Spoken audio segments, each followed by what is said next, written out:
beautiful beings, and welcome to my sacred space. My name is Raven. I hope you're all having a wonderful day.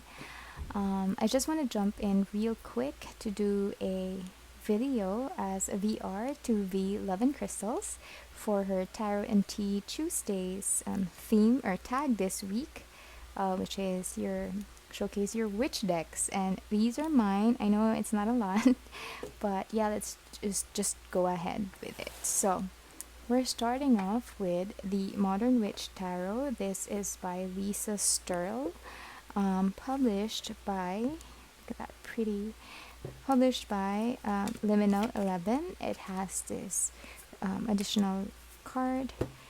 It came in with this hardbound guidebook, which is black and white, but doesn't really bother me. Now I like this deck because it is, like the title suggests, it is a modern deck. I love the backing as well. One thing that really concerns me about this deck is that it is so thick. It's so thick, I can't shuffle it. Well, I can this way, but like the regular shuffling, like riffle shuffle, I cannot. It's too thick for my hands, but the cardstock is, I guess it's too slippery as well. It has that effect, but so yeah, this is my Modern Witch deck by Lisa Sturley. I like it. Like I said, it's very relatable because of the modern images. So this is a pretty one that I quite enjoy. I have thought of rehoming this deck for several times, but I end up keeping it. So there you go, Modern Witch Tarot. Next up, we have, sorry about that, the Spellcasting Oracle cards by Flavia Kate Peters and Barbara Micklejohn Free. This is by Hay House. I don't have a lot of Oracle decks, I just realized. So this is mine. I edged it in, not really nicely done, but I edged it in kind of like a shimmery blue. And this deck, just a typical cardstock for Hay House. I like it because it's very straightforward. You just have an image here and a keyword, and I noticed that whenever I use it, I really get kind of like really spot on intuitive hits. Plus the keywords are so expansive, like they fit a lot of situations. I also like the colors here. The colors are somewhat blended softly, so I enjoy that. So yes, this is the and the keywords that it has, like I think I mentioned it already. It has both light. I mentioned it being expansive, but I didn't mention that it has both light and dark or shadow aspects. So that's pretty good if you're looking for an oracle deck. It's kind of like all around. Next one is the Believe in Your Own Magic Oracle deck. This is by Amanda Lovelace. I love this deck.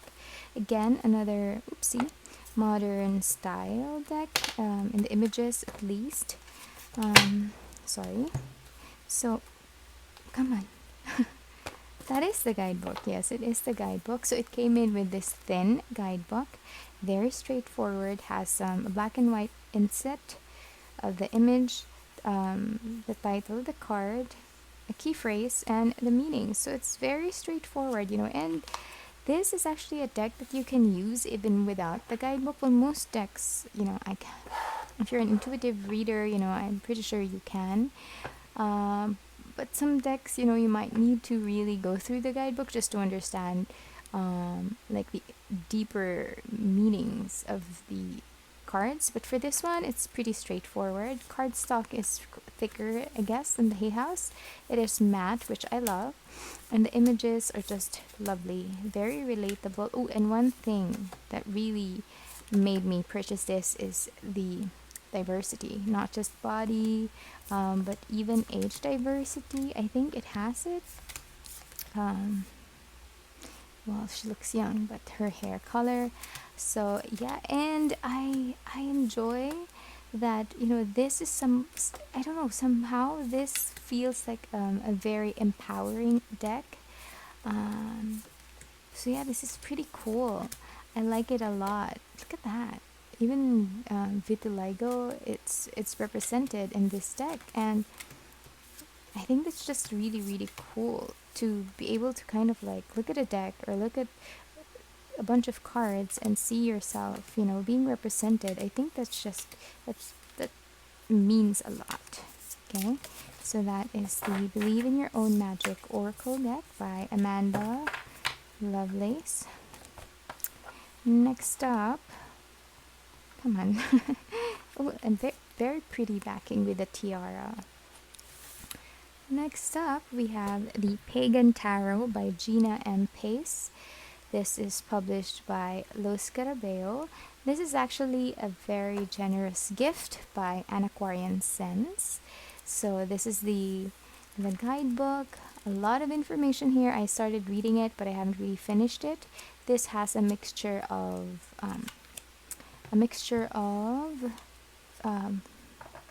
modern and I don't know, like different kinds of sceneries. Like some of them are modern, the others are perhaps, maybe ritualistic. Maybe that's why I don't think it's in the present time. But look at this. This is a really nice card. It just really represents judgment, like this past life regression, going back to remember your past. I think it's awesome. So yeah, maybe not really old school images, but mostly people in their craft or practicing their craft. Maybe that's why they're because initially before I thought, oh gosh, this must be during the times in the past, but looking at it now, maybe these are present times, but of course wearing their different outfits. I would say. I'm sorry, I apologize for my low energy. I actually filmed another video yesterday. I tried my best to film something because I feel like I don't want to fall back into, another dark night of the soul and all of that. But yeah, I'm doing my best to cope because my son, Rocco / Ringo, he has two names, who have graced the screen several times, but not as many times as Magnus. He passed away just 6 days ago, and I'm completely devastated. I've had that boy for 10 years, and I do love him with all my heart, and I am grieving, but I'm doing my best to cope. And one way is, continuing what I love to do, and so just really forcing myself to get out of bed and do something productive or creative, and that's why I'm here.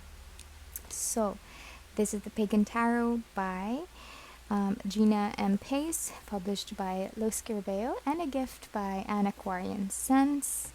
Next up is the Spellcaster's Tarot, Modern Spellcaster's Tarot. This is by Melanie Marquis, by Llewellyn. This is a thick guidebook. It is a thick guidebook, and it's heavy too because they use a different kind of paper. The magazine paper, I don't know how to call it, but yeah, you know what I mean. And for the cards, I edged mine in this lovely bronzy, brownie, I don't know how to describe this color. This one had some water damage recently, so it kind of like got bent. But yes, so cardstock, Llewellyn cardstock, not the thickest, but I do enjoy it because I am able to shuffle the cards, because they're bendy. I can shuffle them, and they're not that big or thick, so they fit in my hands perfectly. So if you're like me and you have small hands, you might want to consider to get a deck from Llewellyn because very manageable. So yeah, this is, as the title suggests, a Spellcaster's tarot deck. So there you go. So we have people here wearing the same outfit I showed earlier, or kind of like the same outfit that was in the Pagan Tarot. The robes and ritual attire. So there you go, you have it here. Very pretty deck. Let's see, Magician. So yeah, lovely, lovely, lovely deck. Uh, oh, and the backing is like this. Very pretty. And last but not, oh sorry, this is the Modern Spellcasters Tarot by Melanie Marquis. And last but not the least, we have the Everyday Witch Tarot by Deborah Blake, also published by Llewellyn. Oh, gosh, this is a deck that I just adore completely. The guidebook is quite the same as the Spellcaster's Tarot. You have the magazine paper, you have really nice quality, and then the images are colored similar to the, and you have a space for notes. So isn't that cool? So you have that, and then for the cards, you have this really nice, like, I love Llewellyn's packaging, you know, it's thoughtful. You have this nice ribbon to pull out the cards, and then, of course, it has the same cardstock earlier, bendy, papery, but, you know, very easy to shuffle, especially, I mentioned earlier, you know, people with small hands, you know, this is something that you can use easily because I do have tiny hands and I'm able to do this with this deck. So it's really nice. As for the images, as the title, oh, this is not, did I say modern? I'm sorry, this is the Everyday Witch tarot. So it doesn't really say that it's a modern tarot deck, but modern witch tarot deck because, okay, never mind. But you get my point. You understand, right? So, yeah, this is very pretty. I love how the witches here still wear the witch hats, and you see them riding the brooms. Look at that, and you have a cat in every card almost, it seems. So I think it's a really cool deck. I think it's very wholesome as well. The RWS scenes and archetypes are depicted in a way that still conveys the meaning, but of course, you know, they were able to pull off the theme, you know, with their own twist. Also, age diversity is present. I enjoy reading with this deck because I get a lot of intuitive hits. Like, for example, like, oopsie, sorry. Other cards would just give me straight up the meanings, but here, you know, sometimes I would notice a small element in the deck or in the card that I didn't see beforehand. So, you know, that's kind of like an additional message that I can use to better express myself or to better share the meaning or the guidance that I'm getting from my spirit guides. So, and yeah, the colors are really stunning. It's well made. It's beautiful. What else?